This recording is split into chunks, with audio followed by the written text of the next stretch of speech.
단기 뉴스보다 방향을, 이슈보다 구조를 제안합니다. 안녕하세요. UNI 투자입니다. 오늘은 글로벌 디스플레이 산업에서 앞으로 몇 년, 어쩌면 10년 이상 영향을 줄 수 있는 중요한 변화와 그 변화 속에서 직접적인 수혜가 기대되는 국내 상장 기업 하나를 함께 살펴보겠습니다. 시장의 흐름을 더 넓게 보고 기업을 깊게 이해할 수 있는 시간을 준비했으니 미리 구독과 좋아요 눌러주시고 편하게 끝까지 함께 해주세요. 그럼 시작합니다. 삼성디스플레이와 중국 BOE 간의 미국 국제무역위원회, 즉 ITC 분쟁과 관련해 굵직한 소식이 전해졌습니다.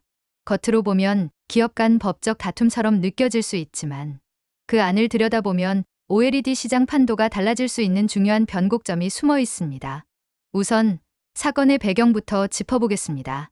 OLED 시장은 지금까지 삼성디스플레이, LG디스플레이, 그리고 중국의 BOE를 비롯한 몇몇 대형 패널 제조사가 주도해왔습니다. 특히 중소형 OLED 분야에서 삼성은 기술과 품질 면에서 세계 1위 자리를 지켜왔지만 가격 경쟁력에서는 BOE가 만만치 않은 존재로 성장했습니다. 그런데 이번 ITC 분쟁이 촉발되면서 미국 시장에서 BOE의 입지가 흔들릴 가능성이 커졌습니다. 삼성디스플레이는 세계 1위 중소형 OLED 제조사입니다. 중국의 BOE는 저렴한 가격을 무기로 빠르게 시장을 파고든 대형 패널 제조사로 최근 애플 아이폰 일부 모델에도 패널을 공급하며 글로벌 점유율을 끌어올렸죠.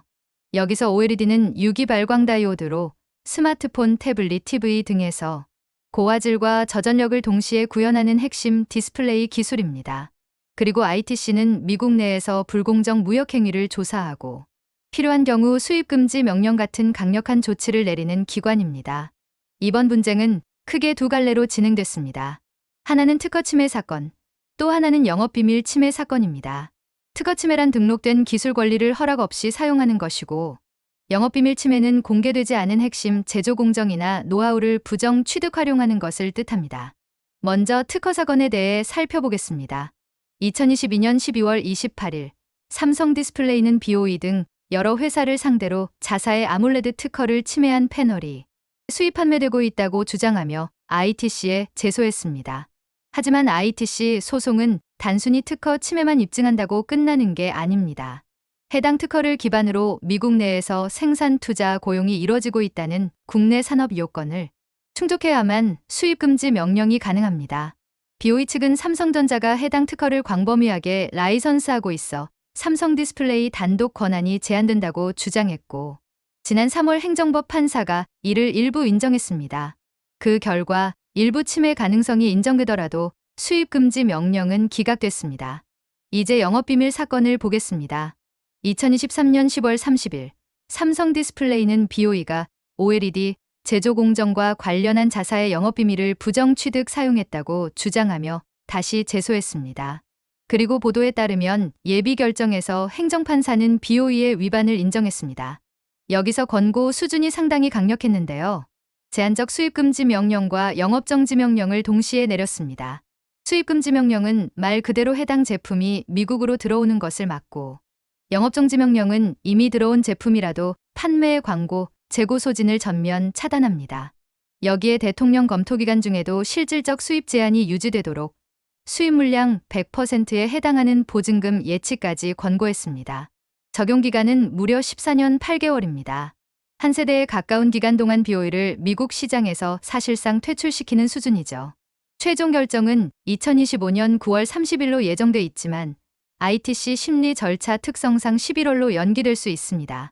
이후 60일간 대통령 검토 기간이 있지만 영업비밀 사건에서 거부권이 행사된 사례는 거의 없기 때문에 확정 가능성이 높습니다. 이제 중요한 질문이 나옵니다. BOE가 미국 시장에서 빠지면 그 자리를 누가 채울까요? 가장 유력한 후보는 삼성디스플레이입니다. 미국 내 패널 공급량 일부가 삼성으로 이동하면 패널 생산량은 늘어나고 그에 따라 부품과 소재 발주도 증가하겠죠? 여기서 주목해야 할 기업이 바로 덕산네오룩스입니다. 덕산네오룩스는 아몰레드용 핵심 유기 소재를 개발 생산하는 국내 대표 기업입니다. HTL, ETL, Red Host, Red, Green, Blue Prime, CPL 등 발광층부터 보조층, 광추출층까지 주요 레이어를 폭넓게 커버합니다. 이런 소재들은 단순한 화학물질이 아니라 전하 이동 속도, 발광 효율, 색 재현성, 수명에 직결되는 OLED의 핵심 부품입니다. 덕산 네오룩스의 강점은 설계 합성부터 불순물 농도를 ppm 단위까지 낮추는 정제 공정까지 직접 수행한다는 점입니다. 불순물 관리가 OLED 수명과 번임 방지에 직결되기 때문에 이 공정 역량은 기술 경쟁력의 핵심입니다.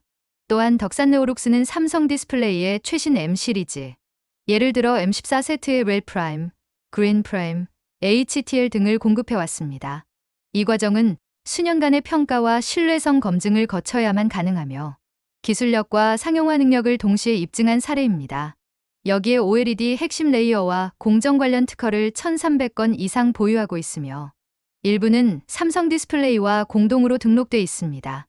이런 동동 특허 구조는 삼성과의 기술 공급 관계를 더욱 견고하게 만들고 한번 채택되면 장기간 유지되는 락인 효과를 강화합니다. 결국 기호의 퇴출, 삼성 디스플레이 생산 확대, 덕산 네오룩스 공급 증가, 실적 개선이라는 선순환이 기대됩니다. 여기에 태블릿 노트북, OLED 채택 확대, 스마트폰 교체 수요까지 겹치면 성장 모멘텀이 한층 강화됩니다. 물론 변수도 있습니다. 세트 교체 주기마다 일부 소재 공급사가 바뀌기도 하고 원가 절감 압박이 심해지면 계약 구조가 조정될 수 있습니다. 덕산 네오룩스는 이에 대응하기 위해 매출의 10% 이상을 R&D에 투자하며 청색 소재, QLED용 소재 등 차세대 기술에도 적극 대응하고 있습니다. 정리하자면 이번 ITC 영업비밀 사건은 단순한 분쟁이 아니라 미국 OLED 시장의 지형을 바꿀 수 있는 사건입니다. 그리고 덕산 네오룩스는 기술력, 특허, 삼성과의 견고한 관계를 바탕으로 구조적 수혜를 받을 가능성이 큽니다. 단기적으로는 ITC 판결 전후의 모멘텀, 중기적으로는 공급망 재편에 따른 실적 개선이 기대되지만 변동성 관리와 장기적인 시각이 필요합니다. 다음 시간에는 글로벌 OLED 시장의 또 다른 축, LG 디스플레이를 심층 분석해 보겠습니다. 삼성과는 다른 전략과 강점을 가진 LG 디스플레이가 앞으로 어떤 기회를 잡을 수 있을지 기대하셔도 좋습니다. 앞으로도 방향과 구조를 중심으로 투자에 도움이 될 인사이트를 전해드리겠습니다. 이 영상이 도움이 되셨다면 좋아요와 구독 부탁드립니다. 오늘도 시청해주셔서 감사합니다. UNI 투자였습니다.